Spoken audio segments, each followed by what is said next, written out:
আওয়ামী সাংবিধানিক ফ্রেমে ৭২-এর সংবিধানের ফ্রেমে ঢুকিয়ে দিয়ে ১০৬-এর কোড নাম্বার ব্যবহার করে জেমস বন্ডের মতো করে আওয়ামী লীগকে পিছন থেকে পুনর্বাসন করবার নির্বাচন এবং রাজনীতি করতে চায়, তাদেরকে মনে রাখতে হবে জুলাই সনদের অক্ষরে অক্ষরে প্যারায় প্যারায় আগামী গণ অভ্যুত্থানের ভবিষ্যৎ লিখে দেওয়া আছে। অতএব যদি কেউ মনে করে যে কোনো রকম সাংবিধানিক ক্যারিকাচারের মধ্য দিয়ে গণ অভ্যুত্থানকে অস্বীকার করা হবে, ২৪-এর শত শত হাজার হাজার শহীদ আহত পঙ্গু ভাই বোনদেরকে অস্বীকার করা হবে, তারা বোকার স্বর্গে বাস করছেন। তারা বাংলাদেশের জনমানুষকে এখনো চিনতে পারেন নাই। তারা এখনো ৯১-এর ফ্রেম দিয়ে ১০৬-এর কোড নাম্বার ব্যবহার করছেন। বাংলাদেশ ৯১-তে ২০০১-এ নাই, এটা ২০২৫। যারা এই মানুষ বুঝতে পারছেন না, তারা বাংলাদেশের রাজনীতিতে গ্র্যাজুয়ালি অপ্রাসঙ্গিক হয়ে যাবেন। It's about history. এটার সাথে আমাদের কোনো রাজনৈতিক দল অথবা রাজনৈতিক মতের ব্যাপারে কোনো জিঘাংসার প্রশ্ন নাই। এটা হচ্ছে ইতিহাস। রাজনৈতিক দলগুলোর মধ্যে ব্যাপক ভিত্তিক পরামর্শ এবং সেশনের পরে সেশন হওয়াটা যেমন ঐতিহাসিক ছিল, জুলাই সনদের যেই জায়গাতে এসে আমরা দাঁড়িয়েছি স্বাক্ষরবিহীন অবস্থায়ও কিন্তু ইটস এ ন্যাশনাল কমিটমেন্ট। কারণ এই সনদের ড্রাফটটা কিন্তু ইতিমধ্যে আলোচনার ভিত্তিতেই সবাই একমত হয়েছেন। স্বাক্ষর করাটা শুক্রবারে, আগামীকালকে হচ্ছে একটা পিওর টেকনিক্যাল সিম্বলিক জায়গা। It has already been signed politically at the consensus commission. So সেই জায়গাতে আমরা বোধ করছি যে বাংলাদেশের রাজনৈতিক ইতিহাসে এটা একটা ঐতিহাসিক ঘটনা যে ক্ষমতার বাইরে শুধুমাত্র দেশ, রাষ্ট্র, দেশের মানুষকে নিয়ে যে আমরা ঘন্টার পর ঘন্টা, সপ্তাহের পর সপ্তাহ, মাসের পর মাস জাতীয় ঐকমত্যে পৌঁছানোর চেষ্টা করেছি, আলোচনা করেছি, একমত দ্বিমতের উপরে ভিত্তি করে ছাড় দিয়ে কিভাবে একটা জায়গায় আসা যায় যেখানে প্রায় সবাই আমরা কাছাকাছি।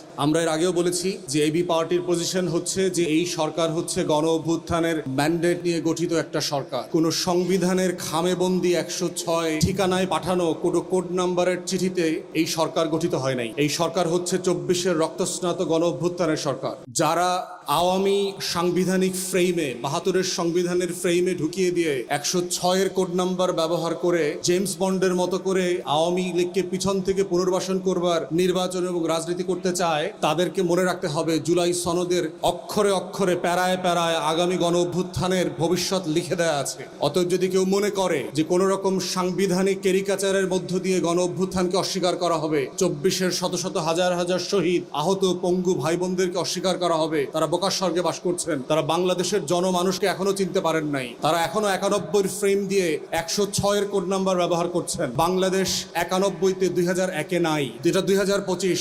যারা এই মানুষ বুঝতে পারছেন না, তারা বাংলাদেশের রাজনীতিতে গ্র্যাজুয়ালি অপ্রাসঙ্গিক হয়ে যাবেন। It's about history. এটার সাথে আমাদের কোনো রাজনৈতিক দল অথবা রাজনৈতিক মতের ব্যাপারে কোনো জিঘাংসার প্রশ্ন নাই। এটা হচ্ছে ইতিহাস। শুধু মুসলিম লীগের ইতিহাস দেখেন, একটা দল দুইটা রাষ্ট্র বানিয়েছে ব্রিটিশ বিরোধী আন্দোলনের জায়গা থেকে। সেই দল আজকে সাবকন্টিনেন্টে নাই হয়ে গেছে।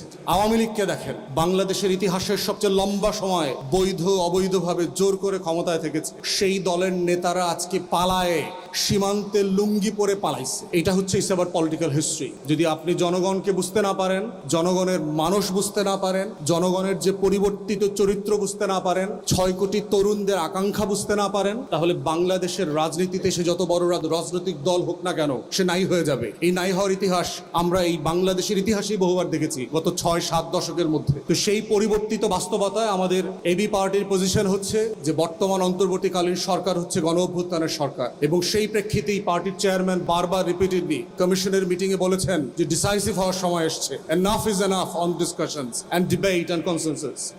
সিদ্ধান্ত দিতে হবে, রুলিং দেন, ভার্ডিক্ট দিয়ে দেন, what needs to be done. আমরা সবাই সাফিসিয়েন্টলি কথা বলেছি এবং এটার উপর ভিত্তি করে আগামী দিনে গণভোট হোক, সাংবিধানিক মানে কনস্টিটিউশনাল ফ্রেমের অধীনে কোনো প্রোক্লামেশন হোক, যেই ফ্রেমে আসুক, এই সনদের একটা লিগ্যাল পজিশন পরিষ্কার হয়ে যেতে হবে জাতির কাছে। এবং তা না হলে যত দেরি এটাতে হবে, তত বেশি হচ্ছে জাতীয় নির্বাচনের যে চ্যালেঞ্জগুলো আছে সেগুলো মোকাবেলা করার জন্য আমাদের জন্য ঝুঁকিপূর্ণ হয়ে যাবে। তো সেই বাস্তবতায় আমরা বোধ করছি যে একটা নতুন বন্দোবস্তের রাজনীতির আলাপ যারা আমরা তুলেছিলাম, সেই জায়গা থেকে সময় এসছে যে একটা প্রসেসের মধ্য দিয়ে কিভাবে ক্যান্ডিডেট সিলেকশন করতে হয় এবং আমাদের ক্ষুদ্র জায়গা থেকে আমাদের প্রার্থী সিলেকশনের প্রসেস পার্টি চেয়ারম্যান ইতিমধ্যে বলেছেন আপনাদেরকে।